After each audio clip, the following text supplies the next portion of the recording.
रत्न कठोर सामान मेरे शरीर के लिए अपने दिया कर दिया, उसके सामने रत्न कम्बल तो कुछ नहीं है। तो तभी शिव कृपा मुझसे लाइट हो गई कि मैंने गलती की। हाँ, ऐसे तो वो संयमी मुनि थे। 4-4 महीना तक सिंह की गुफा के पास रहना और सिंह को हिंसक करना, वो कुछ वो सहेली बात नहीं, इसी नहीं है, संयम ही थी। लेकिन थोड़े समय के लिए गुरु की आज्ञा नहीं माने, इसलिए वो अतीत हो गए। लेकिन कोसा वेश्या ने जैसे उसको उपदेश दिया तो लाइट हो गई, मैंने गलती की, वापिस गुरुदेव के पास में गई, वहाँ जाकर उन्होंने वापिस प्रायश्चित कर लिया। जब तो ऐसे भगवान के 7वें पाठ में सुनी बदलों आए, भगवान के 8वें पाठ में सुनी बदलों के 2 पंडित थे, आर्य महागिरी और आर्य स्वस्ति सूरी, वो आए। फिर भगवान के 9वें पाठ में आर्य स्वस्ति सूरी के 2 पंडित, आर्य सूरी और सुप्रतिपद सूरी, वो आए। भगवान की 10वें पाठ में इंद्रदिन सूर्य आए। भगवान की 11वें पाठ में आर्य दिन सूर्य आए। 12वें पाठ में आर्य स्नेहगिरी आए और 13वें पाठ में वज्र स्वामी। तो जो वज्र स्वामी वो तुम्बवन नाम का गांव था और वहाँ धनगिरी और सुनंदा वो पत्नी गर्भवती हुई और तब वो गर्भवती थी और तभी धनगिरी ने दीक्षा ली। उनके पति ने बेटा के पास दीक्षा ले ली और बाद में ये सुनंदा ने अत्यंत तेजस्वी और रूपवान पुत्र को जन्म दिया। पुत्र धीरे धीरे हाँ अभी ये पुत्र है, उसको घर में पिताजी ने दीक्षा ली थी, इसलिए कोई भी आता था तो दीक्षा का नाम वो सुनते सुनते उसको जाति स्मरण ज्ञान हो गया। दीक्षा का नाम सुनते उसको जाति स्मरण ज्ञान हो गया और उनको मन में दृढ़ संकल्प किया किसी भी तरह मेरे को दीक्षा लेनी है। तो अभी उन्होंने सोचा मेरी माता को अभी तो मेरा जन्म हुआ है, मेरी माता को इतना मेरे पर ममता है कि वो मेरे को दीक्षा देगी नहीं, इसलिए उन्होंने रोना शुरू कर दिया। वज्र स्वामी ने रोना शुरू कर दिया और बाद में माता उनसे कंटाल गई। ये वज्र कुमार के जो दिन को रोते थे और रात को क्या करते थे, माता सो जाती तो वो भी साथ में सो जाता था और पूरे दिन रोते रहता, इसलिए वो कंटाल गई। और एक बार उनके पति धनगिरी जो भी उन्होंने दीक्षा ले ली, वो धनगिरी साधु एक बार बिहार करके वही गाँव में आए और वहाँ अपने घर पे भिक्षा लेने के लिए आए। और जब भिक्षा लेने के लिए निकलते थे और तब उनके गुरुदेव थे, उनको गुरुदेव ने कहा कि आज आपको सचित या अचित जो भी चीज़ हो आप फेर लेना। सचित यानी कि जिसमें जीव हो वैसी, और हम आपके यहाँ दूसरी आए तो हम सचित वस्तु नहीं लेते, अचित वस्तु लेते जिसमें जीव नहीं है वैसी हम वस्तु लेते, बराबर, अचित ही वस्तु लेते हैं। गुरुदेव ने क्या कहा, सचित अचित जो भी मिले आप फेर लो। तो यहाँ पर जो अपने घर पे आए और सुनंदा जो अपने पुत्र से कंटाल गई थी, उन्होंने अपने पति की उनको कहा कि आप अभी इनको रखो, इनको ये बच्चे को आप रखो, मैं तो इनसे कंटाल गई हूँ। और तो उन्होंने झोली में बच्चे को बहरा दिया, दूसरे की जगह झोली में किसको बहरा दिया, बच्चे को। गुरुदेव ने कहा था कि सचित अचित जो भी मिले लेके आना। और ये बात में धनगिरी वो वज्र कुमार को लेके गुरुदेव के पास में आए और गुरुदेव ने वो झोली उठाया, उसका वज्र जितना उसका वजन, वज्र के जैसा वजन था, वजनदार था वो, इसलिए उसका नाम क्या रखा, वज्र कुमार उसका नाम रखा। और ये बाजू अभी 6 महीने के ही थे, हाँ 6 महीने के ही थे। और कभी उसको उपाश्रय में लेके आए, लेकिन अभी उसका ध्यान कौन रखे। तभी नगर की जो श्राविका थी उनको बुलाया गया और सभी श्राविका का वारा लगाया गया। एक दिन ये श्राविका को संभालना, एक दिन ये श्राविका को, कहते हैं उससे उपाश्रय में गए, लेकिन श्राविका उनको संभालती थी। और ऐसे धीरे धीरे वो 6 साल के हो गए। और तब माता को पता चला कि वज्र तो अभी रोने का बंद कर दिया, वज्र ने अभी रोने का बंद कर दिया है। और माता वापिस कहाँ आई, धनगिरी के पास, हाँ, और कहा कि अभी वज्र को मेरे को वापिस दे दो, तो मेरा लड़का है। और तब धनगिरी ने कहा साधु एक बार जो भी उसको डरते हैं वापिस आप ले नहीं सकते। तब ये सुनंदा है वो राजा के पास गया और राजा को कहा कि ये साधु महाराज ने मेरे पुत्र को ले लिया है। और तब राजा ने कहा ठीक है, राज्यसभा में उसका इंसाफ दिया जाएगा। और राज्यसभा में एक बाजू वज्र को खड़ा रखा, एक बाजू उनकी माता और एक बाजू उनके पिता। और राजा ने कहा वज्र जिसके पास जाएगा वो उसका कहलाएगा। ये बाजू सबसे पहले किसको चांस दिया जाए, माता को के पिता को? हाँ, लेडीज फर्स्ट। हाँ बराबर है। सबसे पहले माता को चांस दिया गया। तो माता ने वज्र को अच्छे अच्छे कपड़े, खिलौने, मिठाई सब दिखाए। बोला आजा आजा, लेकिन वज्र वो तो वैराग्य हो गया था। और वो माता ने कितनी भी ट्राई की लेकिन वो माता का गया नहीं। और अभी पिताजी का चांस आया। पिताजी ने क्या दिखाया? हाँ रजोहरण। हाँ रजोहरण, चरोहरण नहीं, लेकिन हाँ रजोहरण दिखाया। और जैसे ही रजोहरण दिखाया और वज्र कुमार दौड़ के पिताजी के पास गए और रजोहरण को लेके वो राजसभा में नाचने लगे। और राजा ने कहा कि वज्र कुमार उनके पिताजी को यानी साधु को सौंपा जाता है। तो ऐसे जो वज्र कुमार थे वो जब बड़े हुए और शास्त्र का उन्होंने अभ्यास किया और बाद में 3 साल की उम्र में ऐसे तो वज्रों को दीक्षा दी, क्योंकि 3 साल की 8 साल से पहले से दीक्षा नहीं देते हैं। लेकिन गुरु नानी थे, उन्होंने वज्र और उनकी माता ने भी साथ में दीक्षा दी।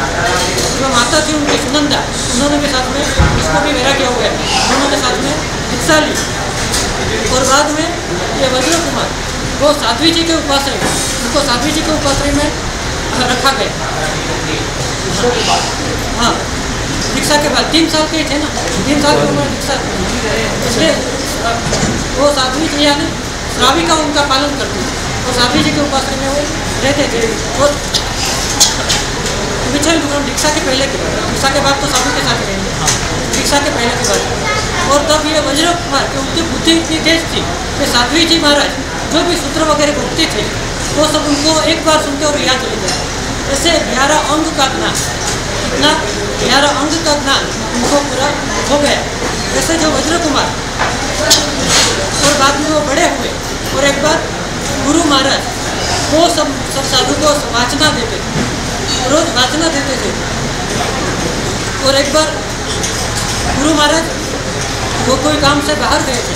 और बाकी सब महात्मा भी गोष्ठी में गए थे और ये वज्र जो साधु थे वो अकेले थे। और तब उनके मन में हुआ कि मैं भी वाचना दूँ सबको, मैं भी सबको, क्योंकि ज्ञान कितना अंदर बहुत ज्ञान पड़ा था, इसलिए उन्होंने मैं भी वाचना दूँ। इसलिए उन्होंने क्या किया, किसी साधु का घड़ा लिया, किसी का पात्रा लिया, किसी का बुद्धि वगैरह ली और सब एक बाजू रख दिया सामने और वो पाठ के ऊपर बैठ गए और सबको वाचना देने लगे। ये बाजू गुरुदेव वो बाहर से आए और दूर से देखा तो वज्र कुमार सबको वाचना दे रहा है। वो सुन रहे कि वज्र कुमार क्या बोल रहा है और सुनकर गुरुदेव को आश्चर्य हुआ। ये तो शास्त्र की बात, ये इतनी जबरदस्त शास्त्र का ज्ञान ये वज्र के पास कहाँ से आया। और तब उन्होंने ज्ञान का उपयोग रखा और देखा तो इनको तो 11 अंग मुख पाठ। और तब उनको पता चला कि भले अभी 8 साल का है लेकिन इनकी शक्ति ज़बरदस्त है और अभी ये छोटा है, इसलिए बाकी सब साधु है तो कोई उसकी मस्करी करते हैं उसको, इसलिए वो ज्ञानी की आशा थी। ये तो बड़े ज्ञानी है और साधु को भी पता चले ये कितने ज्ञानी है, इसलिए गुरुदेव ने दूसरे दिन वाचना में कहा मैं 3 दिन के लिए बाहर गाँव जा रहा हूँ और ये वज्र कुमार आपको 3 दिन क्या देगा, मेरी जगह वो वाचना देगा। और गुरुदेव 3 दिन के लिए बाहर गाँव गए और ये बाजू दोपहर को 3 बजे का समय हुआ, वाचना का समय हुआ, सभी साधु नीचे बैठ गए और वज्र कुमार घाट के ऊपर बैठ के सबको वाचना दे रहे। और वाचना सुनकर सभी साधु हैं एकदम आनंदित हो। इसमें कितने साधु ऐसे थे तो जिसकी बुद्धि कम थी, कोई तेज नहीं थे, लेकिन उसको भी ये वज्र और स्वामी जो वाचना दिया वो सब उनको एकदम बाय हार्ट हो गए और उसको बहुत आनंद आया, बाय हार्ट हो गया, बहुत आनंद आया। और तब 3 दिन के बाद वापस गुरुदेव आए और वापस 3 बजा गुरुदेव वाचना की तैयारी करने लगे। और तभी सभी साधु बोले कि गुरुदेव आपकी अभी उम्र हो गई है,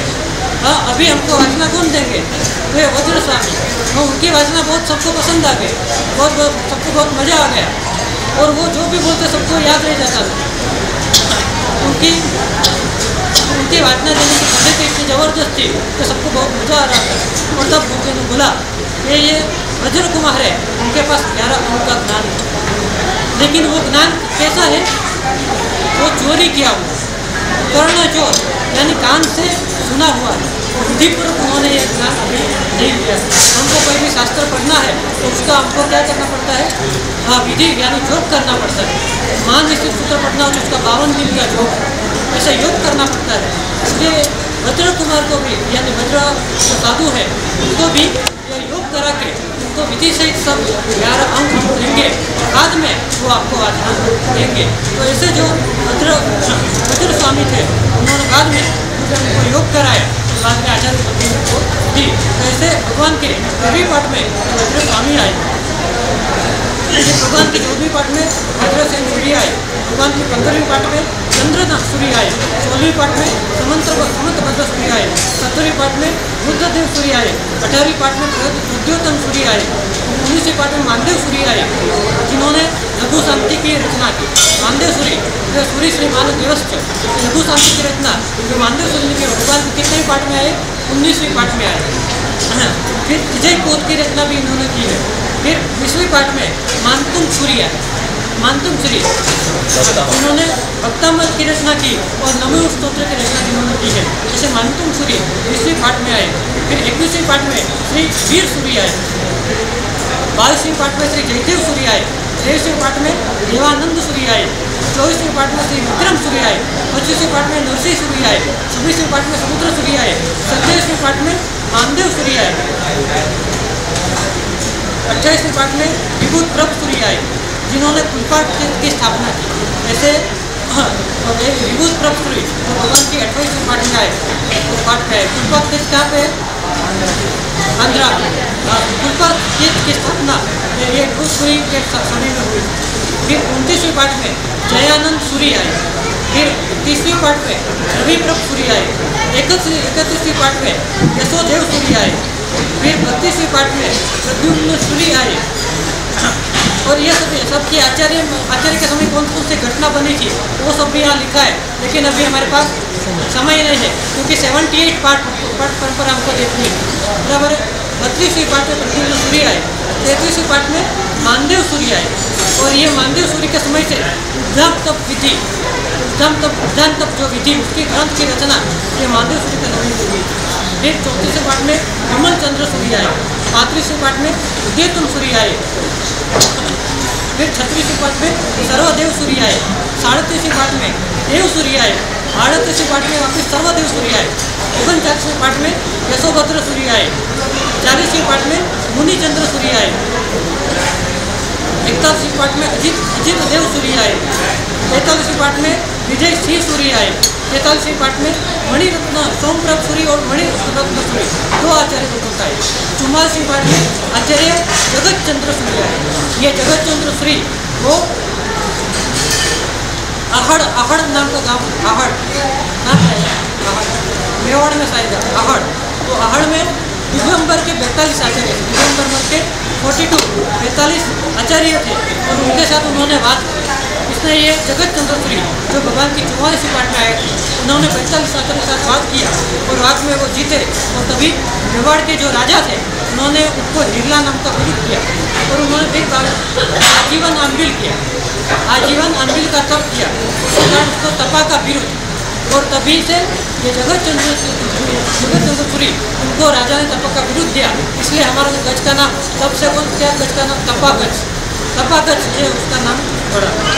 भगवान के 45वें पाठ में देवेंद्र सूर्य, ये देवेंद्र सूर्य ये जिसके पास अद्भुत व्याख्यान शक्ति थी और खंबात में वो जब रहे थे और तब उनके व्याख्यान में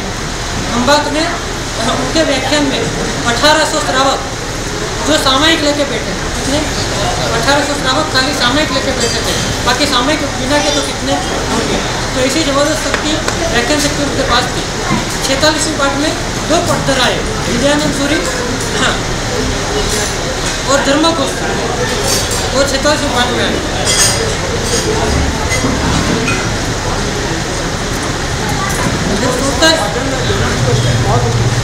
हाँ बहुत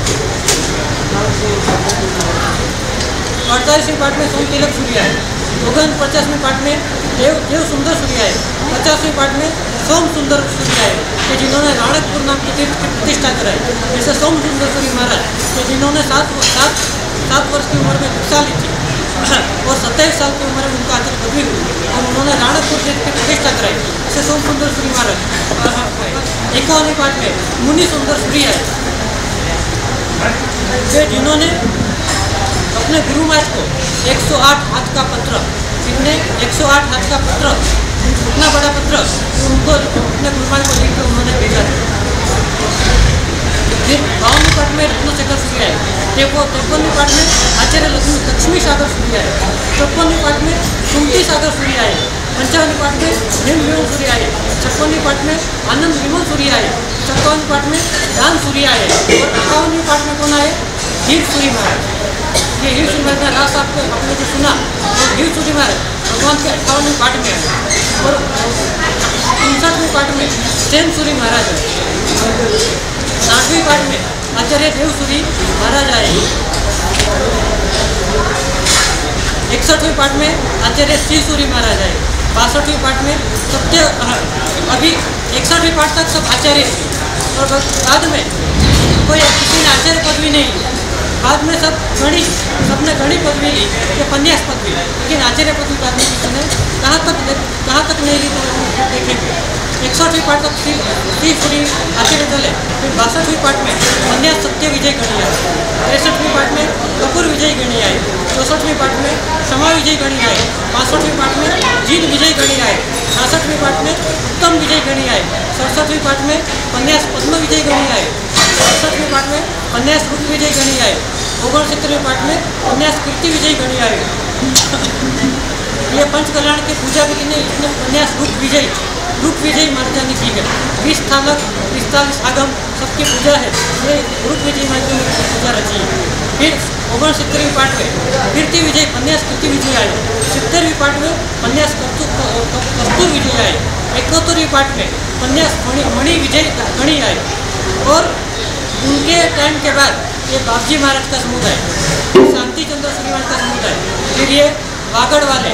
कलापूर्ण सूरी महाराज का समुदाय, केशव सूरी महाराज का समुदाय और नेमी सूरी महाराज का समुदाय, ये 5 समुदाय वहाँ से उत्तर घाटे में, बाकी उसके पहले सब साथ में। ये मणि विजय दादा 71वें पाठ में आए और बाद में 5 समुदाय ये अलग अलग घाटे में। फिर 72वें पाठ में बुद्धि विजय जी गणी आए और 71वें पाठ में विजयानंद सूरी आए। 108वें पाठ में सूरी थे, बाद में अभी सूरी कहाँ है वापिस? हाँ 73 पाठ में विजयानंद सूरी और वो आत्माराम जी महाराज और उनको आचार्य पदवी किसने दी? जो चतुर्वी संघ ने मिलकर उनको आचार्य पदवी दी। उन्होंने उनको कामड़ी उड़ाई, बोले कि विजय आनंद सूरी महाराज की जय हो, ऐसा बोल के चतुर्वी संघ ने उनको आचार्य पदवी दी थी। और उनकी पाठ में आचार्य कमल सूरी आए, उनकी पाठ में 75वें पाठ में आचार्य दान सूरी आए, 70वें पाठ में आचार्य प्रेम सूरी महाराज आए। ये प्रेम सूरी महाराज भी एकदम बहुत संयमी थे और वो ब्रह्मचर्य निष्ठ कहलाते थे। ब्रह्मचर्य का पालन उनका जबरदस्त था और एक ज्योतिषी ने उनकी कुंडली देख के बोला कि ये प्रेम सूरी महाराज इतना जबरदस्त उनका ब्रह्मचर्य का पालन है कि उनकी कुंडली में ऐसा दिखता है कि उन्होंने मन में भी किसी के प्रति मन में भी चौथा व्रत का बंध नहीं किया, मन से भी मैथुन का विचार उन्होंने नहीं किया। वचन और काय के बाद तो दूर रही, कि मन से भी ऐसा विचार नहीं किया। ऐसे जबरदस्त प्रेम सूरी महाराज के जो पिंडवाड़ा के वो पत्नी है, पिंडवाड़ा में उनका जन्म हुआ था। ऐसे हाँ प्रेम सूरी महाराज तो जो पिंडवाड़ा में वो टाइम में बहुत सारे घर में भूत का भूतों का वास था। सभी घर में कोई एक स्त्री तो ऐसे डोलते ही रहती थी और प्रेम सूरी महाराज ने वो प्रतिष्ठा था और जैसा ही उन्होंने प्रवेश किया और सभी भूत भाग गए। सभी घर में से सभी भूत उनके प्रभाव से वो भाग गए। ऐसे जबरदस्त प्रभावशाली प्रेम सूरी महाराज थे। उनके बाद 77वें पाठ में कौन आए? भोन भानुसूरी महाराज। भोन भानुसूरी जिन्होंने 108 आंबिल की होली की थी। ऐसे भोन भानुसूरी महाराज ये पहले प्रेम सूरी महाराज उनके पाठ में आए भोन भानुसूरी महाराज जिन्होंने 108 आंबिल की होली की थी। और वो टाइम में उन्होंने सीए के समकक्ष जैसे जीडीए की डिग्री GDA की डिग्री, CA के समकक्ष कहलाती थी, वो टाइम उन्होंने GDA की डिग्री ली थी। और डिग्री लेने के बाद उन्होंने संयंत्र उन्होंने दीक्षा ले ली। ऐसा मोहन भानु सूरी महाराज थे और उनके पाटे अभी जयघोष सूरी महाराज, तो जयघोष सूरी महाराज उनके पाठ में अभी यानी 78 75वीं पाठ में अभी कौन है? जयघोष सूरी महाराज, जो अहमदाबाद में अभी विराजमान है। उनका चौमासा अहमदाबाद में पालडी एरिया है, तो वहाँ ओपेरा नाम का संघ है, वहाँ उनका चातुर्मास है। तो अभी 78वीं पाठ हमारी चल रही है बराबर। जैसे 78 पाठ की पाठ परंपरा पूरी करके अभी लास्ट का प्रवचन, कल्पसूत्र का टोटल 9 वाचना है, इसमें 8 वाचना हमने पूरी की और 9वीं वाचना ये जो जिसके वाचना का नाम है सामाचारी, साधु साधु की सामाचारी क्या है?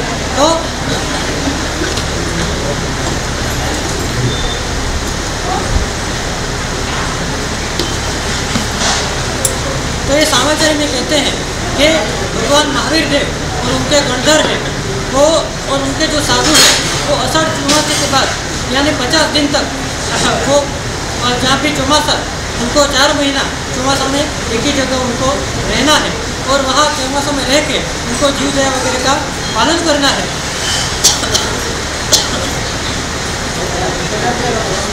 और साधु साधु ने जहाँ चौमासे अतिक्रमण किया हो और वहाँ से चारों दिशा में 2.5 गाँव સુધી जा सकते, यानी हमने जहाँ चौमासा किया हो वहाँ से 2.5 गाँव तक हम जा सकते हैं। हाँ, 1 गाँव यानी 4 किलोमीटर और 2.5 गाँव यानी 10 किलोमीटर। हाँ, 10 किलोमीटर से ज़्यादा आगे फिर अभी 15-20 किलोमीटर के छोटे, उससे ज़्यादा तो हम जाते नहीं बराबर। इसलिए 10 किलोमीटर से ज़्यादा साधु साधु को जहाँ भी घुमा सके हो उससे आगे नहीं जाना।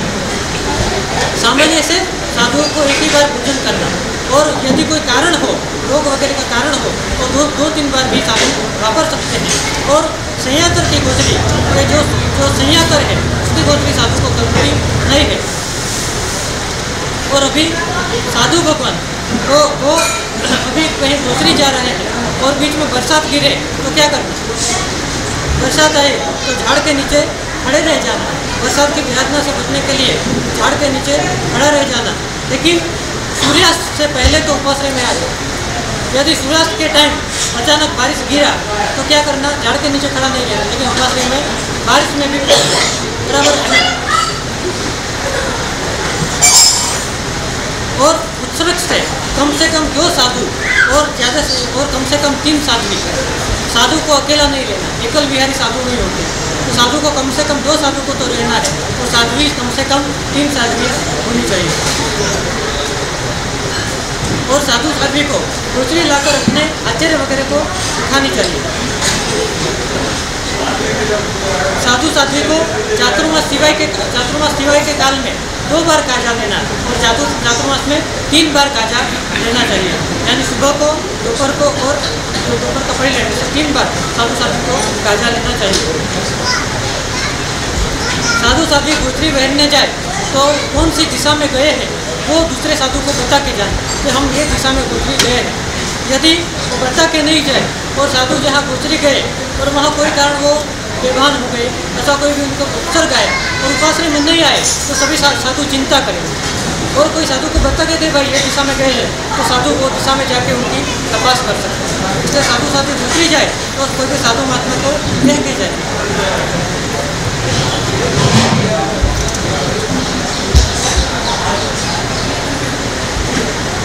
और अंत में कहते हैं ये संसारम को सामंडम, जो उपशांत नहीं है, वो जो जिसको थमाता नहीं है वो विराधक है, और जो उपशांत है जो जिसको थमाता है वो भारत है। इसलिए साधु साध्वी श्रावक का सभी को क्या वो श्रामणीय यानी साधु जीवन का सार क्या है? तो उपसम भाव साधु जीवन का सार है। इसलिए साधु को हमेशा उपसम भाव में रहना चाहिए। लेकिन कर्म के उदय से कि किसी के साथ उनको झगड़ा वगैरह भी हो गया, लेकिन संवत्सरी के प्रतिबंध के पहले उनको भी सबको क्षमा देना है, सबके साथ क्षमा मांग लेना है। इसलिए जिसने भी अभी तक हमारा जिसके भी साथ झगड़ा पूरे साल में हुआ हो, लेकिन जिसने भी अभी तक कमाया न हो उसको भी संवत्सरी प्रतिक्रम से पहले कम से कम हमको कमा लेना है। बराबर। यहाँ साधु समाचारी का जो 9वां व्याख्यान है वो यहाँ पूरा होता है। सर्वमंगल मांगल्यम सर्वकल्याण कारणम प्रधानम प्रमाणम जैनम जयति सत्यम। ये व्याख्यान पूरा, ये 9वां व्याख्यान पूरा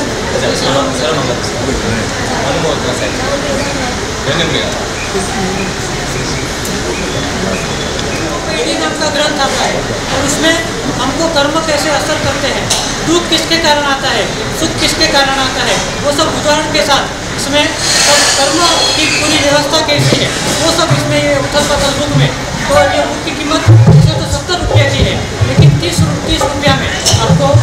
मिलेगी। 30 रुपया में जिसको भी चाहिए वहाँ अपना व्याख्यान पूरा होने के बाद वहाँ स्टॉल रखा जाएगा और स्टॉल में वहाँ एक भाई बैठेंगे, तो जिसको भी चाहिए 30 रुपया में वो मिलेगी। नंबर में ये सत्तो नाम की बुक है जो भुवन भानु सिंह महाराज ने, वो कामलता नाम की स्त्री थी, उसके जीवन पर आधारित सत्तो नाम की बुक है, जिसकी कीमत भी 50 रुपया की कीमत भी है। तो वो भी जिसको चाहिए वो व्याख्यान के बाद स्टोर में एग्जाम्पल है, पेपर पर है। सत्व लेखक परम पूज्य न्याय विशारद आचार्य देव श्रीमद विजय भुवन भानु सुरेश्वर जी महाराजा।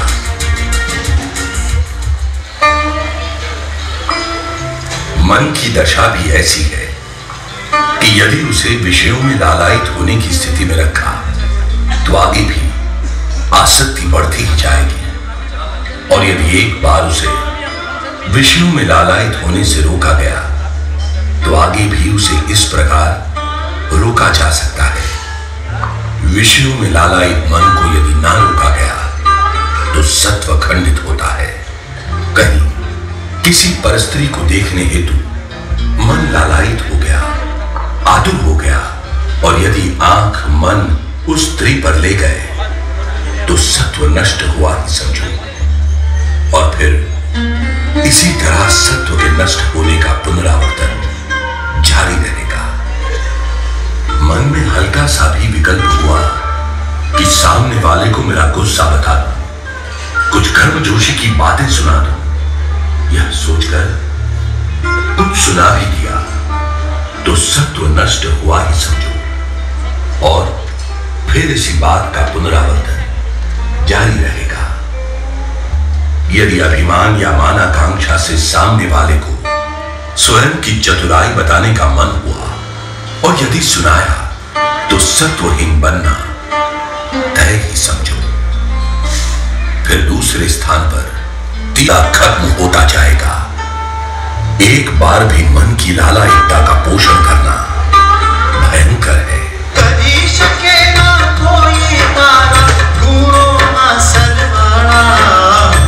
बिगड़ गुरुदेव के परिश्रम और पुरुषार्थ के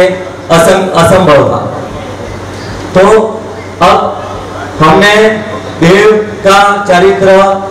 उनके भगवान के सारे विमोचन, आज अपनी पाठ परंपरा में भी सारे गुरुओं को हमने वंदना की है। तो हमारे गांव के जो बांटा रत्न है पांचों, उनकी भी वंदना होनी जरूरी है। तो पहले हम मुनि श्री लाभ सागर जी विजय जी महाराज साहब के बारे में गुरुदेव उस पर प्रकाश डालेंगे और उनके बारे में हम पता करेंगे कि उनका जीवन कैसे था, किस हिसाब से कैसे उन्होंने दीक्षा ली। और मैं भाषा खूबचंद जी साहब को भी बोलूंगा कि उनके पिताजी के जीवन के बारे में और क्या ऐसा प्रसंग हुआ, क्या घटना घटी कि उनको चारित्र अंगीकार करने की इच्छा हुई। हमारी स्वाभाविक तौर पर कुछ तकलीफ आती है तो हम मरने की इच्छा करते हैं, या हम भाग जाने की इच्छा करते हैं, या छोड़ के हम नहीं भाग जाते हैं, लेकिन अपने को चारित्र की भावना होनी ये सबसे बड़ी बात है। तो मैं ये आगे माइक खूबचंद जी भाषा को दूंगा और यशो जी महाराज साहब उस पर प्रकाशित करेंगे। काका पुत्री है, ये कोई काका पुत्री था। काका जी थाने गया और थाने गया बाद में एक बहुत बन गई, उन्होंने लास्ट हॉस्पिटल मॉम रखा। ऐसे बोले पैसा स्टीफन जी ने भी बाद में बटे हफ्ते ले गया। बटे थाना मंदिर में मुनीश्वर स्वामी भगवान का मंदिर है, वहाँ पे ठाई है। तो सुबह पूजा करनी, पकौड़ा करना, वे भी करता। ऐसे बोले स्टीफन जी भी गया, वे भी बटे हफ्ते पूजा करना, पकौड़ा करना, धार्मिक जगह। बाद में हमारे पिताजी एक खिमाड़ा रहा कच्चे सागरी महाराज ने संपर्क में मलूर में सोमाचो तो मैं अलग हुए बाद में मलूर में सोमाचो तो सो मोरे पिताजी परपोरे उन्हें जाता होता मन संपर्क और कोई भी आदमी संपर्क को आगे बढ़े सो मोरे पिताजी पचे कच्चे सागरी कदे दीक्षा अंगीकार की और लगभग 12 साल तक चरित्र फाड़ो और मोरे भिक्षा हस्तीमल जी भी मना हाथे धार्मिक प्रकृति में रहता ही था पहला सो बनो भी बाद में मन में वो क्या भारे भी चरित्र लिया सो वे भी बाद में थाना मंदिर में आसार शुद्ध दीक्षा ग्रहण कर दी और वे भी 10 साल 8-10 साल चरित्र फाड़े और बाकी तो बाद में आप मोदी श्री भी जो हमारा था वे भी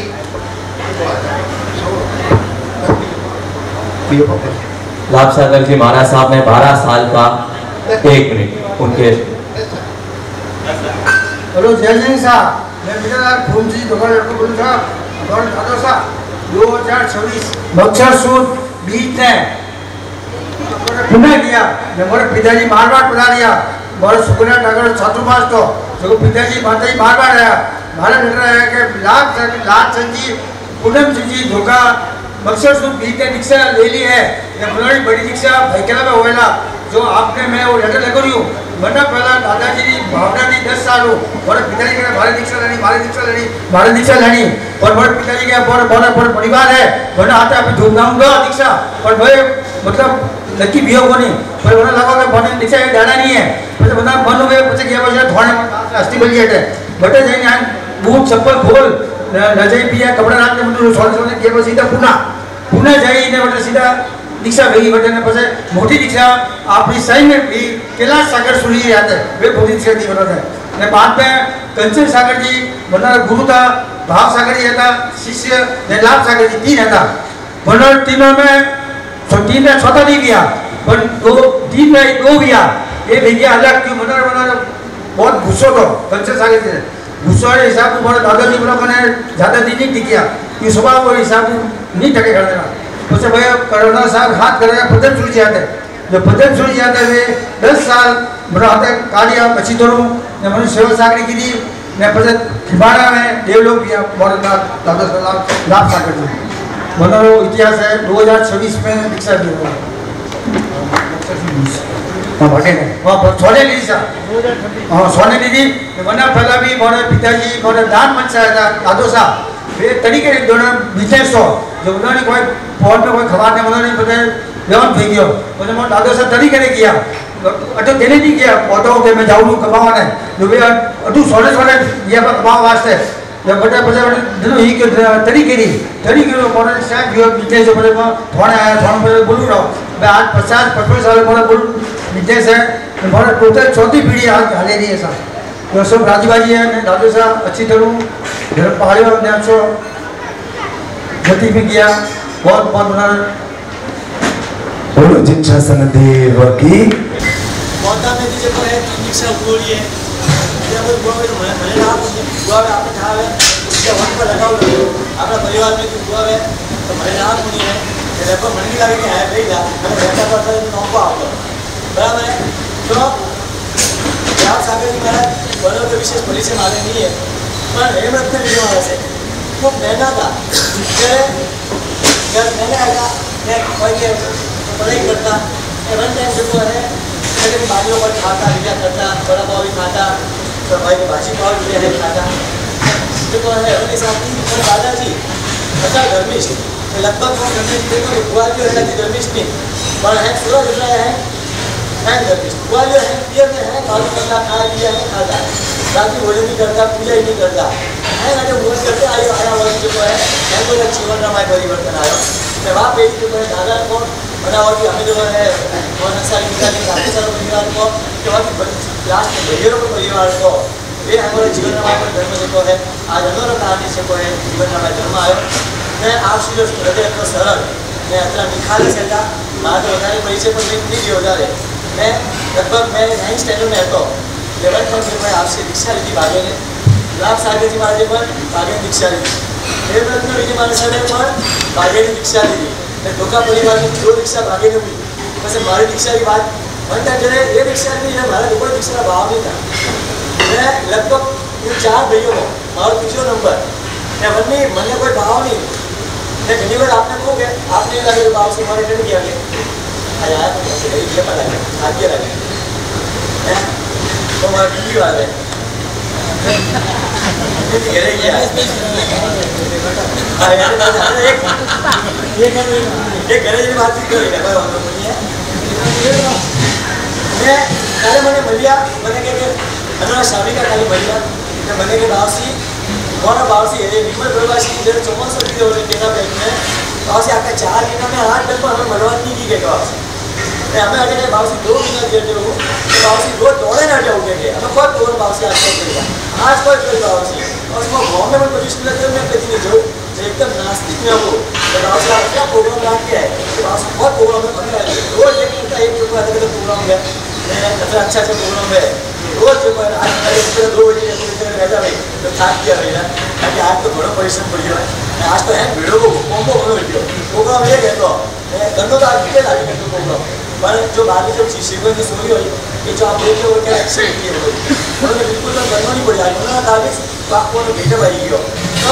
ये पण आया मतलब जब भाई मम्मी ने पंद्रह उपवास था तो मैंने हिसाब की अब अभी तक उन्होंने आगे करना पड़ेगा ताकि भाषा वहाँ सीक्रेट पहुँचना तो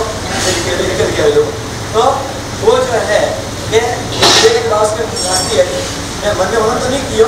पर और मेरे एक हाथ में हाथे वो बोला लेकिन मैं हमारी नास्ती करता वहाँ घर में खाली मैं रात की भोजन करता बाकी नहीं छोड़ रहा था वहाँ घर में मैं एक लोग कदम खाता मैं बहुत मम्मी लाजी है वो करे वाली भी समझ करता कि बहुत अशोक भाई तो घर पर हो जाए आज भी पता नहीं बहुत मैं चढ़ रहता बोले मैं गाड़ी बिल्डिंग में वालों ही जानो बेटे सोमरा कोई पर स्पेशल आइटम है सोमरा स्पेशल आइटम है मैं नहीं सफाई में जो बड़ा बैंक के आपको हर चिट्ठी बता के पोजीशन दिया करूंगा हां आज तो ऊपर से बड़ा जब आज तो बाद काले पाना रिक्शा पर आओ तो समझ से और जो है दोनों घर पर रसोई बने जे आते मारा वास्ते रसोई की गई है 6 बजे हैंगओवर छोड़िया रे मम्मी पापा भाइयों ने मतलब हैंगओवर क्या नहीं बोला है 6 बजे रसोई भाई के 6 बजे पूरी हो जाए हमें बात उसे मारा वास्ते बनाड़ी है बा सोमवार जब क्लासेस थे अगले बार क्लासेस में जातो मैं वक्त की सोमवार 9 बजे के 10 बजे आवतो के बाद ठंडी रोटी पड़ी रहती मम्मी तो हुई जाती मैं करनो का रोटी रो क्या करनो जब वक्त मैंने कॉल आई लो ये हमको तो लाडलो रहता वो बोलो पर है तो जो है कोरिया के मैं बुलाओ जब मैंने उसे मैंने स्पेशल ऑर्डर है तो क्या खाना आज चीज खाने के बाद चीज खानी मैं अरे गरम देखिए आई गरम में और बटे थी जब इन्विटेशन में आयो जब मैं आज से कॉल करनी रमेश भाई नहीं आज रसोई ने कॉल करनी है बाद में पता नहीं है वो तो जब मैं मानव सेवा है ना दादा कुत्ते सेवा से मुझे मानव सेवा बड़ी है तो बहुत बड़ा प्लास्टिक की थैली लेतो और हमारे भात में तो और हमारे दाल में तो हमारे हाथ कितनी तो भेड़ा में तो हम नहीं आते तो हाथ में भी पकड़ता हमारे संसार कर रहा हूँ को है गणपति का मंदिर है जब बड़े हम लाइन से बैठा हुआ है बड़े लाइन में पुण्य तो दान करो जब पैसे बड़े जगह आप करता मैंने ये शिक्षा पर विश्वास दिलो आपने को बात करूँ इंग्लिश मीडियम में पढ़ियो बचपन थी लेने ने और मोटा भाई जीतू भाई ये हलो जन्म को स्कूल में एडमिशन उम्र हुई जब मम्मी कहे इंग्लिश मीडियम में होगा पापा कहे हिंदी मीडियम में जो उसमें झगड़ो हुआ जीत नहीं रहे मम्मी ने उन्होंने जब इंग्लिश मीडियम में होगा और ये हमारा पैसा जो है CA प्रिंस भाई ये हुआ एक स्कूल में घरवाली उम्र हुई पासो झगड़ो हुआ पापा कहे भाई के इंग्लिश में हिंदी मीडियम में होगा मम्मी कहे इंग्लिश मीडियम में होगा बासी कहीं चीज हुई मम्मी ने चीज हुई उन्होंने पर इंग्लिश मीडियम में गाली बस मारो जन्म हुआ मारो जन्म हुआ एक बार मोबाइल जन्म हुआ बात पड़े भी बने देखो मारो देखो बस मारो जन्म हुआ होती जो है वही मोटो को भारी उम्र स्कूल में खाना खासो झगड़ो हुआ कुछ चीज़ हमें खासी मम्मी जी अभी इंग्लिश मीडियम में गाड़ी तो यार बस मारो अजीब एक अच्छी वो अभी एक दिन आएंगे क्यों खासो मैंने बने स्कूल में गाने तो बनी जगह एडमिशन कर खासो झगड़ो हुआ तो कुछ जीती रहा हमें पापा जीत गया हमें पापा जीते 3 करे 100 दिन सासू के देख के तो कर हमें कि नहीं आ रहे बस है मैंने गुजराती मीडियम में गालियो मैं यूँ करे मैं घर में जो है हेलो घर में वातावरण है तो कि वना कारण है लगभग जो है घर में कोई नहीं आओ मैं बारे में खाता विचार अलग घर में कभी लगता तक नहीं आओ मैं कभी आओ नहीं करो मैं कभी गाजर लेना है ओके नंबर तुम्हारे 3 नंबर का मैं बहुत जगह गाजर थैली लेना है मैं घर में गाजर खावा जो अपना नंबर पर उतरे जो थैली मैंने लटका दी પછી क्लासेस किया वो क्लासेस क्या है थैली का मैं घर में था तो कहीं हमारा दुश्मन है तो थैली कहने की हम वाले पूछ लो थैली के था बोलो मैं क्या बोला मोटा पैसा ऊपर जो डाउट तो बाकी तो कोई डाउट नहीं तो पर शिक्षा की वजह से कहानी पड़ी है पहले जो बाहर देख लो लेकिन शिक्षा का मोटा पैसा ने पूछियो कि भाई जो थैली है थी ऑफिस में के कौन फेंकी थी लेकिन मैं फेंकी थी मैं केटे फेंकी थी था तो पर પછી जो शिक्षा लिखा होती है केटे में कहूँ ना तो आप नाम लेके कह सकूँ लेकिन मैंने कि जो बड़ी स्पीड से बेटर लाइन जाती थी मैंने माजी को है ना तो मैंने हेलो वातावरण तो शिक्षा लेना कोई भाव पर नहीं था मेरे ये बड़ा पैसा तो है शिक्षा नहीं लो बट क्या भाई आम नहीं खाऊंगा इस तरीके से नियम लिया जाता है और ये एडवर्टाइज भी अपन मैं डोंट वाली में ली मेरा के टीचर को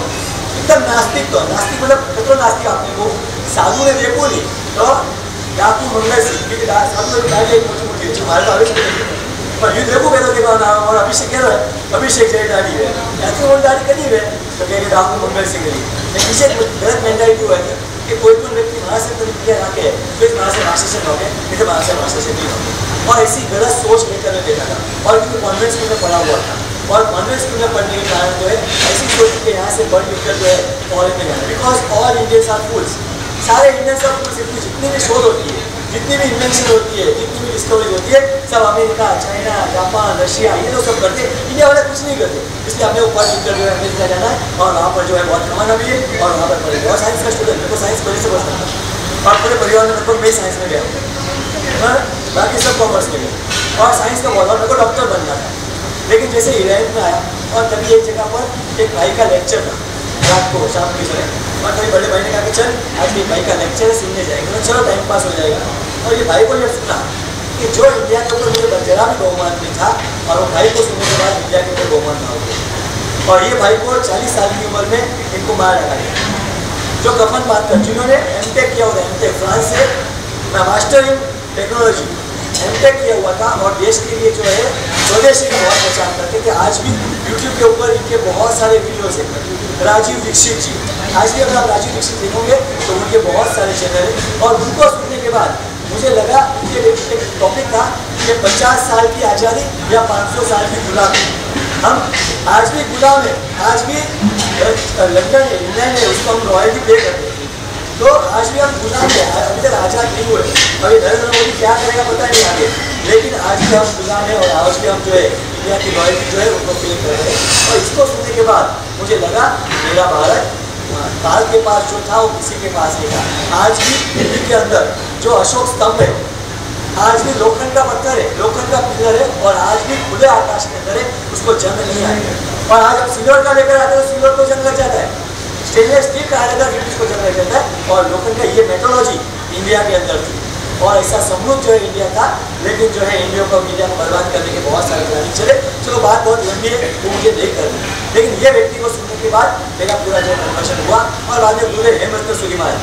शाहपुर मानस मंदिर जिन्होंने बनवाया है आज रात को तो मानस मंदिर में फ्यूचर में जो बनने वाला है वो आज रात को फिल्म में दिखाना है और टाइम इतना कटोकट है और दिखाना बहुत कुछ है और एक 50 लाख की पिक्चर आपको दिखानी है 1 घंटे की 50 लाख की पिक्चर है और आज ये लास्ट है काले संवत्सरी है तो काले भाई गाँव कायम थाने में मोनी जाए पर बोल सिया काले पीजी बीजो बॉयस पर काले पीजी बीजो कोई बॉय कोई काले हैंड बंद कैमरा वाले पास ही फोटोग्राफर वाला पास ही काले हैंड बंद रवाना करो काले बॉयस नहीं करो काले भाई नमो ओरिएंटल कर दो बस मैं हमारी आपका काले आध्यात्मिक जो है आज आपको जब गाँव में लोग ओपन देखोगे तो थोड़ा थाकी बजा पर वन हिसाब की आज वो अपना मोटो वीडियो नहीं बता आपसे वीडियो 54 जगह भाई वन टाइम हो बताओ लेकिन कम से कम वो जो 8 मिनट की वीडियो है हमने मानस मंदिर का फल बनवा वाला है बनी बात का जो बात करूँ आपने तो वो एक वीडियो पर आपने बताना है पर हमें वो टाइम नहीं आपको मैंने तो आज जो है दादा लाभ साहब पर दादा लाभ सागर हमारी रिक्शा ली वरना हमारी ये पर भागे रिक्शा ली ने हेमरत तो ये हमारा से रिक्शा नहीं ली घर में बने पर हमचा बता कि रिक्शा लेनी है पर घर वाला पारा समझी को बाबूलाल जी को अशोक भाई पापा हमें कोई रोला 75 साल की उम्र हमें डोकरा हुआ अभी हमारा कौन गरीब है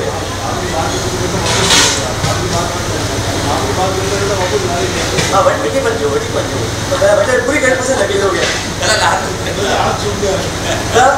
और बटे जो है आपसे जो है पहले जो है दीक्षा लेवानी बात की फिर वहाँ हैंग ना दियो हर किसी ने पोषण करता जो पोषण कर जो पोषण को बहन लगाई तो पापा घर पोषण करवा नहीं जाओ घर में हैंग ना बहन लगा रहे और कोई रात्रि भोजन करवा जाए तो कोई नहीं लगा कोई भरवाने जाते हुए अपने लीटर टूटी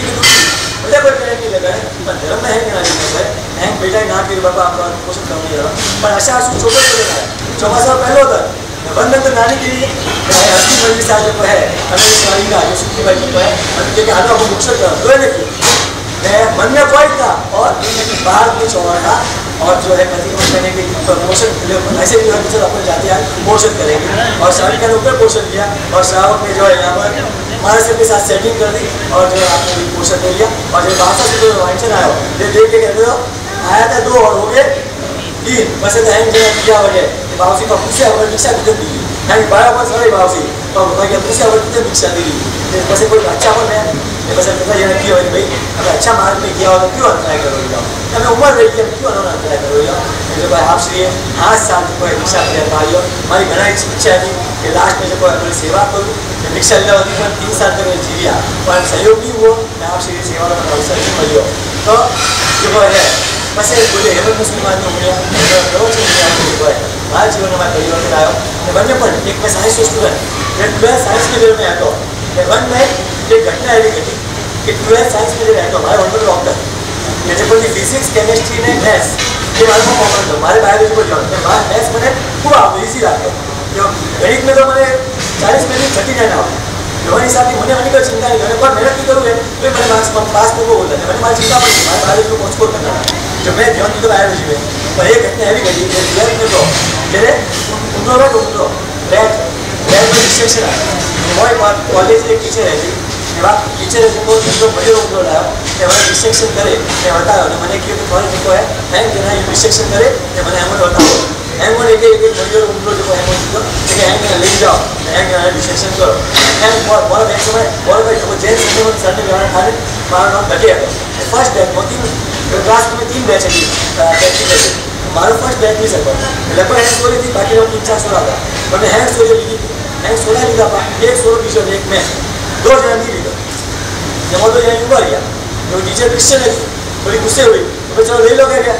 तो मैं कहते टीचर हम नहीं लेंगे टीचर के बहुत भंगी हो वहाँ फॉलो क्यों नहीं करो क्योंकि टीचर हम नहीं करेंगे लेकिन जो टीचर है तो वो डरिए मैंने कहने चुका वो रहे मैंने रिस्ट्रिक्शन की वो टीचर बैन नहीं करता टीचर के नहीं करना है तो कल पिताजी को लेकर आए ओके टीचर घर पे आ गए और घर पे आने के बाद अब किसको पूछना करना चाहिए कि नहीं करना चाहिए किसको पूछना चाहिए तब जो है गुरुदेव हेमंत का श्री महाराज बाजू में थाना के बाजू में भिवंडी था और वहाँ पर विराजमान थे कौन से कॉन्टेक्ट हो गया था उस टाइम पे इतना फोन नहीं था लेकिन आदमी के पास गुरुदेव के आदमी के पास एक फोन रहता था और उस समय कौन से पूछा कहाँ पर है गुरुदेव लेकिन भिवंडी के अंदर है वहाँ पे पहुँच गया और वहाँ पर पहुँचने के बाद गुरुदेव के पास वंदन कर शाम के समय पूछा और गुरुदेव को पूछा गुरुदेव इस तरह से रेस्ट का रिस्ट्रिक्शन करना चाहिए कि नहीं करना चाहिए और गुरुदेव ने कहा अपने को नहीं करना चाहिए और मेरे टर्निंग पॉइंट ऑफ लाइफ मैंने सोचा मुझे डॉक्टर नहीं बना पापा कहते हैं बेटा बड़ा ना कर लेकिन मगर ये तो कोई न जाने कि मेरी मंजिल है कहाँ मेरी मंजिल कहाँ थी पिताजी को भी पता नहीं थी मुझे भी पता नहीं थी और फिर जो है नेट का रिस्ट्रिक्शन बंद कर दिया अब डॉक्टर का स्कोप बंद हो गया था क्योंकि अब डॉक्टर ने और ज़्यादा रिस्ट्रिक्शन करने पड़ेंगे इसीलिए वो मैंने बंद कर दिया अब मैथ्स का पसंद किया और मैथ्स के ऊपर ध्यान दिया लेकिन जो है उसके लिए इंजीनियरिंग भी लिया और इंजीनियरिंग करने के बाद जो है 1-2 साल एक साल गया और उसके बाद इंजीनियरिंग में छोड़ दी और फिर पिताजी ने कहा कि अगर इंजीनियरिंग करनी हो और ये मोरा भाई शांतिराजी ना बनो अटे जो सबसे बहुत सुनो लिखे तो और पास आओ तो पप्पा ने फिर और रुपये गए लेकिन अटे जो आगे पढ़ना है तो अटे आई है शांतिराजी ना दुकान पर जो काम कर दे अटे आवाज जरूरी है उन्होंने जो भाई कार्डियोम जो है एलाइक्शन वगैरह जो है अपने ड्राई फ्रूट वगैरह है वहाँ धंधा ऊपर तो लेके 500 आवाज जरूरत नहीं है मगर मैं तो खुशी अगर जो है 10 इतनी चलेगी मैं 500 बॉम्बे आई गुरुदेव को मैं दीक्षा दो गुरुदेव की मम्मी पास रिक्शा ला पसंद दीक्षा होगा एक बार पहले भागी ने दीक्षा दी बीजा पर भागी ने दीक्षा ली मैं घर में बात की पर कोई दाल नहीं करी है जहाँ घर में ना गए बस मुंबई गए पुणे गए बेंगलोर गए मद्रास गए बोला मगों में बढ़िया किया लगाओ मैं हंसी को हाथ जो किया लगाया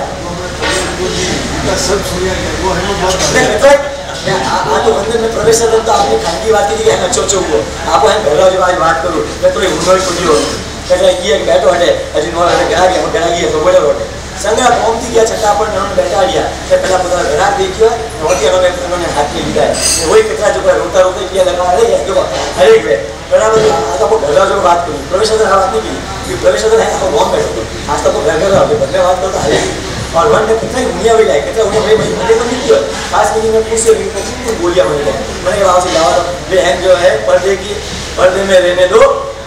पर्दा ना होता है जो है ऐसी चीज़ों को है पर्दा ढक्कन के ऊपर ढक्कन में वही अच्छा है कटल का ढक्कन खुल जाए तो बदबू मारती है और जो है और मुझे भी जानने की इच्छा नहीं मुझे तो अच्छा जो हो वही प्रकट करना है बुराई तो होती ही रहती है दुनिया के अंदर अच्छा है वही आश्चर्य और जो है उसका जो है और कभी जो मेरे ख्याल से मंदिर में ऐसा भी होगा कि लाख साहब इसको भाग्य दीक्षा ली ये मजदूर ये महात्मन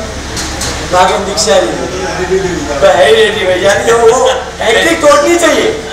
हैट्रिक हो जाए बॉलर जब हैट्रिक करता है ना तो बैट्समैन सामने ना चौका ना उसको लास्ट थर्ड बॉल पे 6 नहीं मारेगा क्योंकि अगर 6 मारेगा आउट हो गया तो उसको हैट्रिक का जो है बॉडी बोनस मिल जाएगा इसलिए वो एकदम चौका ना रहता है वैसे इन्होंने भी सोचा होगा एक तो हो गया विकेट गया दूसरा विकेट गया और तीसरा विकेट हैट्रिक ना हो जाए और इसीलिए जो है उन्होंने अनुमति दे दी और लगभग आपको बताऊँ 4 जनवरी को इन्होंने अनुमति दी कि दीक्षा की अनुमति देते और 28 जनवरी की मेरी दीक्षा साल 2001 जब गुजरात के अंदर भुज के अंदर जो भूकंप आया था 26 जनवरी के दिन बस उसके 2 दिन के बाद मेरी दीक्षा वो उधर भूकंप आया और मेरे जीवन में उसके 2 दिन के बाद भूकंप और इस तरीके से जो है गुरुदेव की जो है असीम कृपा और गुरुदेव के प्रवचन से जो है मेरे जीवन के अंदर परिवर्तन आया है और मैं अब ये चाहता हूँ कि आगे ऊपर परंपरा है क्या दुखा परिवार जो मोनोपोली बात टूटनी से यहाँ हैट्रिक हुई है पास हाँ धोखा परिवार है हैट्रिक हुई है मैं तो चाहूँगा जो कंकु लेवल में चुप आना सही है मेरा परिवार में थी आना सही है सुराना परिवार में थी जो है और ढासा उम्र का जो है उम्र रही है उन्होंने मना होती वॉट नेक्स्ट 50 साल ऊपर रही है उन्होंने और 50 साल में जो है अगर हंसी बोलो रमेश भाई थोड़ा घर में ब्याह में 50 साल हुआ है 50 साल में एक ताकत नहीं रहता थोड़े टाइम तो यहाँ निकल थोड़ा टाइम तो यहाँ निकल बस और इस तरीके से जो है और मेरे जीवन के अंदर भी परिवर्तन आया और सच में जो आज गंदी हकीकत में तो अतो प्रोग्राम में कितनी मात्रा तो नहीं करूँ कारण कि रोज मारे टेंशन है कारण कि तो आज प्रोग्राम देखता हूँ मैं फ्यूचर ही प्लानिंग करूँ कोई आज आपको ड्रामा आगे नहीं हमारा मन ड्रामा में नहीं है वरना बहुत ही हमारी प्लानिंग आगे आती है हमें आज का प्रोग्राम देखकर मैंने ये लागू कि टीम वर्क अगर वो काम नहीं करूँ टीम वे मजबूत टीम वे अपन टीम नहीं वे जैसे काम करवाने जाओ मैं अच्छा एक तो है तो तकलीफ भाई हैंग लगभग हैंग जरा डायलॉग जो है ना बाहर सीधा है अच्छी मेहनत करनी पड़े तो अपने भोग देना पड़े तो मेरी बात ये है कि वो हैंग व्यवहार कारण हो इसके अच्छा थी अच्छा हमारा भाव बने अच्छा थी अच्छा मैं हकीकत में वो चौमासा में जो शहर जाए तो हकीकत में सभी मंदिर सारे सजन राखी ले जाए कारण कि आपको भले किया भेड़ा पर निकला है मुझे तो यही से भेड़ा कर मिला है भेड़ा कीधा होती जो है संगे जवाबदारी मान होती है એટલે વાપરના કેટલી વાપર ઘણા સમય ચોમાસા દીધા ત્યારે એની રાઉન્ડ આવે એટલે વાવસી કોઈ જરૂર છે સ્ટેજ બનાવવાનો હોય વાવસી કોઈ જરૂર છે મંડપ પણ બનાવવાનો હોય તો કોઈ જોઈએ કે પર વાવસી કોઈ જોઈએ તો બધા કોઈ જોઈએ કોઈ ખાલી આદો મંડપ को बहुत है ये विचार करे वे मनीष से विचार करे और मेरा विचार अलग ही होता है और अगर आगे मनीष साथ तो हेलो नहीं तो वाला प्रोग्राम नहीं सीख मैं वो है जो है हमारा प्लानिंग में कितनी बार मैं कि भाई तरीका किस करना कि भाई तो ना करता पर तकलीफ आ रही तो मंडप कायम ही होने चाहिए वो स्टेज कायम ही होने चाहिए हर साल जो है अटे जो हर बाजार टाइम में जो है सांस्कृतिक प्रोग्राम है मैं तो हर साल हूँ हर साल ही बना सकूँगा पर आप अगर आओ कि हमारी बहनों होती है होशियार है मुझे पता हुनर वाली बहनों वाली बैठी है भैया वाली पता हुनर वाला बैठा है तो बच्चा आता है कि आया पुणे हुनर वाला है इसको आपको एक साथ मिले यूट्यूब पर जितना सही होता है वीडियो पर मिले वो वीडियो देखने पर आप नाटक तैयार कर सको जो हुनर है जो पर स्टेज पर आपको मिले तो वॉटर मार्क पर है संगीत सिंगिंग कॉम्पिटिशन डांसिंग कॉम्पिटिशन है अगर आप सको अरे मोटी मोटी बात के बाद मंगू काकी पर रह गए 80 साल की पर रहे आज देखेंगे देखिए मोरी रमिया कहीं नाचती जाएगी फिर आया कि बेटा कि बेटा क्या मोरी रमिया काकी कहीं नाचती देखे नहीं देगी ये है जो हुनर देखो है कहते हैं स्टेज भले लेडीज में हमें प्रोग्राम है भले लेडीज ही सॉन्ग थी और स्टेज में हुनर पर मजा आवे कि मारो एरो विचार है कि मोटा गाँव में एरो भले रह भी लो बराबर चाहे मैं रहे कि न मैं लोग के नहीं लोग लेकिन जोश जो है हमेशा जल्दी चाहिए और ये उल्लास अगर रोज सुबह सुबह सिस्टम क्या नहीं आज भाई पूछो बनाओ मैं पूछे में लगभग तो आप एक ही पूछे मैं नहीं पढ़ा एक ही पूछे लगभग मैं कहा अली साहब पहला मुझे लगे गाँव में आ गए पहली हो गए जब 3 महीने लियो तो बंटे माए मारा संसार लियो गया गाँव से कोई इतना किसी के पूछे नाखो ठीक है मैं एक ही पूछे नहीं आप भाई मैंने पूछे जो कौन आवे कौन सेकंड टाइम आवे लास्ट में चुनाव टाइम में जरा आवे बॉस में बैठ आने से कल मारा लेकिन जब मैं पब्लिक को इन्वॉल्व की है मैंने देखो पर पूछे करता हूँ सर कैसा मैंने आपने प्रोग्राम करने किया अरे भोजन नहीं सोए 2 बजे तक तो पिता जी ने बैठा लिया आज सोडिया स्कूल है नाटक का प्रभाव तो कि जो है आज बहुत पोषण थी जो रोज जो है ढाई 9 बजे तक 55 मारे पौने मारे सीधो भाई गई अरे वो जीवन में पहुंचे बजे कोई जो है 2 बजे तक तो बैठे था बड़ा होती है पप्पा ने टेंशन आए बाप राव से छोड़ो नहीं लगे खाली उपवास करना नहीं पर देखो लेट नहीं होगा खाली भूखोसी लाई नहीं तो इस तरीके से जो लास्ट में अब जो है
आगे जब आपने दीक्षा लिए वीडियो का विशेष अनुभव परिचय नहीं है तो एक वाइट पीटर है तो क्या कलर है और क्या दो लड़का था दो बेटा था दो लड़का दो लड़का था क्या मैं लड़का भाई है कि नहीं है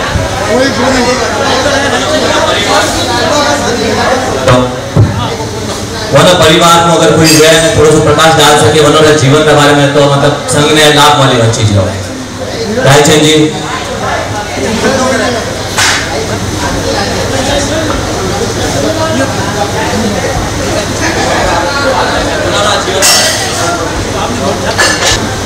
दो 2.5 साल पहला की बात है और होली जो है शिवगंज में थी और टाइम आपसी पर वाले शिवगंज में था मैं आया मारा मैंने बासी भाई पर बहुत नहीं हो गया मैं पहले मैंने ये किया ताकि वो परिचय करनी मैं ठीक है पसंद आपसी उम्र काटने लगभग आवाज तो परिचय पर हमने बोली मैं तो वो मैं ही भूल गया पर रात के पास जो है 2-2.5 साल निकल गया और समय जाने के बाद हम भूल जाए तो अभी वापस जो है अब ये चौमासा का निमित्त हुआ और जब मुझे विनती की मैंने कहा हमारे वडीलों के पास जाओ वो हाँ कहेंगे कोई हमारे यहाँ और आज जो है मैं कचहरीपति के पास